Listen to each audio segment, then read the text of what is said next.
Happy morning. ನೀವು ನಿಮ್ಮ ಮುಂಜಾನೆಯನ್ನು ಆಧ್ಯಾತ್ಮಿಕವಾಗಿ ಹೀಗೆ ಆರಂಭಿಸಿ.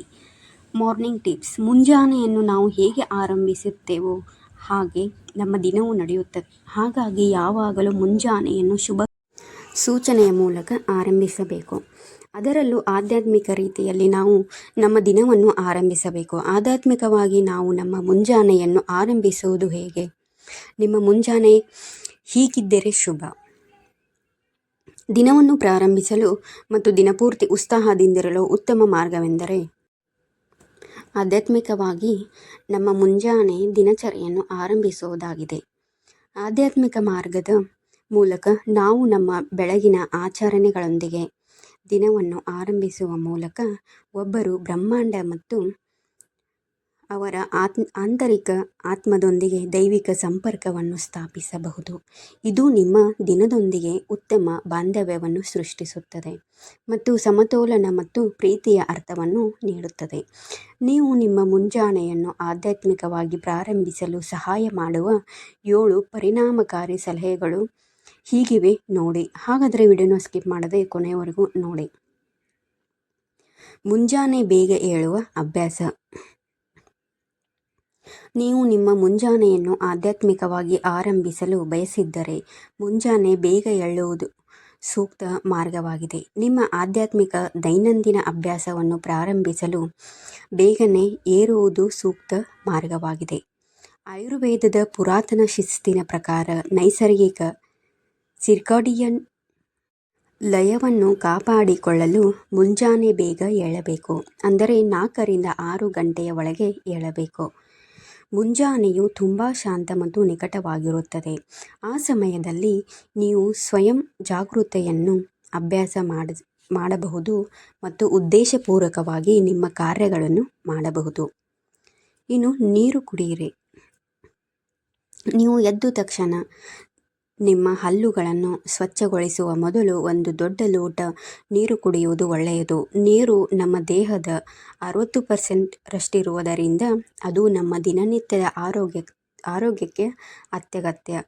ಅಸಮರ್ಪಕ ನೀರಿನ ಸೇವನೆಯು ತಲೆನೋವು, ನಿಶಕ್ತಿ, ಕಿರಿಕಿರಿ ಮತ್ತು ಪಾರ್ಶ್ವವಾಯುಗಳ ಅಪಾಯವನ್ನು ಒಳಗೊಂಡಂತಹ ಸಮಸ್ಯೆಗಳಿಗೆ ಕಾರಣವಾಗಬಹುದು. ನೀವು ಬೆಳಿಗ್ಗೆ ನೀರನ್ನು ಕುಡಿಯುವಾಗ ನಿಮ್ಮ ದೇಹದಲ್ಲಿನ ವಿಷವನ್ನು ಕಡಿಮೆ ಮಾಡುತ್ತದೆ ಅಥವಾ ನಿಮ್ಮ ದೇಹದಿಂದ ತೆಗೆದುಹಾಕಬಹುದು. ಇದು ನಿಮ್ಮ ಚಯಾಪಚಯವನ್ನು ಹೆಚ್ಚಿಸುತ್ತದೆ ಮತ್ತು ಸುಲಭವಾಗಿ ಜೀರ್ಣವಾಗಲು ಸಹಕಾರಿಯಾಗುತ್ತದೆ. ಇನ್ನು ಉಸಿರಾಟದ ಕೆಲಸ. ಉಸಿರಾಟ ಎಂಬ ಪದವು ಒಬ್ಬರ ಮಾನಸಿಕ, ದೈಹಿಕ, ಭಾವನಾತ್ಮಕ ಮತ್ತು ಆಧ್ಯಾತ್ಮಿಕ ಆರೋಗ್ಯವನ್ನು ಹೆಚ್ಚಿಸುವ ವಿವಿಧ ಉಸಿರಾಟದ ವ್ಯಾಯಾಮಗಳನ್ನು ವಿವರಿಸುತ್ತದೆ. ಉಸಿರಾಟದ ವ್ಯಾಯಾಮಗಳು ವಿವಿಧ ರೂಪಗಳಲ್ಲಿ ಬರುತ್ತದೆ. ಕೆಲವು ಉಸಿರಾಟದ ವ್ಯಾಯಾಮವು ಹಿತವಾದ ವಿಶ್ರಾಂತಿ ನೀಡುತ್ತದೆ, ಆದರೆ ಇನ್ನು ಕೆಲವು ಶಕ್ತಿ ಮತ್ತು ಉತ್ತೇಜಕವಾಗಿರಬಹುದು. ಸಾಮಾನ್ಯವಾಗಿ ಬೆಳಗ್ಗೆ 5 ರಿಂದ 10 ನಿಮಿಷಗಳ ಕಾಲ ಉಸಿರಾಟದ ವ್ಯಾಯಾಮ ಮಾಡಲು ಸಲಹೆ ನೀಡುತ್ತದೆ. ಧ್ಯಾನದೊಂದಿಗೆ ಅದನ್ನು ಸಂಯೋಜಿಸುವುದು ಸಹ ಲಾಭದಾಯಕ ಅಭ್ಯಾಸವಾಗಿದೆ, ಏಕೆಂದರೆ ಇದು ಆಂತರಿಕ ಗಮನವನ್ನು ಸುಗಮಗೊಳಿಸುತ್ತದೆ. ಇನ್ನು ಧ್ಯಾನ. ಮಾರ್ಗದರ್ಶಿ ಜ್ಞಾನ, ಏಕಾಗ್ರತೆಯು ಜ್ಞಾನ, ಸಾವಧಾನತೆ ಜ್ಞಾನ ಮತ್ತು ಉಸಿರಾಟ ಆಧಾರಿತ ಜ್ಞಾನದಂತಹ ಹಲವಾರು ರೀತಿಯ ಜ್ಞಾನಗಳಿವೆ. ಇದು ಒತ್ತಡವನ್ನು ಕಡಿಮೆ ಮಾಡಲು, ಖಿನ್ನತೆ ಮತ್ತು ಆತಂಕ ಸೇರಿದಂತೆ ಮಾನಸಿಕ ಆರೋಗ್ಯ ಪರಿಸ್ಥಿತಿಗಳನ್ನು ನಿಯಂತ್ರಿಸಲು ನಿಮಗೆ ಸಹಾಯ ಮಾಡುವ ನಿಜವಾದ ತಂತ್ರವಾಗಿದೆ. ಇನ್ನು ಡೈರಿ ಬರೆಯುವುದು. ಬೆಳಿಗ್ಗೆ ಡೈರಿ ಬರೆಯುವ ಅಭ್ಯಾಸವನ್ನು ರೂಢಿಸಿಕೊಳ್ಳುವುದು ನಿಮ್ಮ ಜೀವನಕ್ಕೆ ತುಂಬಾ ಸಹಾಯಕಾರಿಯಾಗಿದೆ. ಇದು ನಿಮ್ಮ ದಿನವನ್ನು ಆತ್ಮಾವಲೋಕನದೊಂದಿಗೆ ಪ್ರಾರಂಭಿಸಲು ಸಹಕಾರಿಯಾಗಿದೆ. ಇದು ನಿಮ್ಮನ್ನು ದಿನವಿಡೀ ಉತ್ಸಾಹ ಮತ್ತು ಸಂತೋಷದಿಂದಿರಲು ಸಹಾಯ ಮಾಡುತ್ತದೆ. ದಿನದ ಕಾರ್ಯಗಳ ಬಗ್ಗೆ ನಿರ್ದಿಷ್ಟವಾದ ಆಲೋಚನೆಗಳನ್ನು ಹೊಂದಲು ಇದು ಸಹಕಾರಿಯಾಗಿದೆ. ಇನ್ನು ದೈಹಿಕ ಚಟುವಟಿಕೆಯನ್ನು ಮಾಡಿ. ಮುಂಜಾನೆ ದೈಹಿಕ ಚಟುವಟಿಕೆಯಲ್ಲಿ ತೊಡಗಿಸಿಕೊಳ್ಳುವುದರಿಂದ ದಿನವಿಡೀ ನಿಮ್ಮ ಉತ್ಪಾದಕತೆಯ ಮಟ್ಟವನ್ನು ಹೆಚ್ಚಿಸಬಹುದು.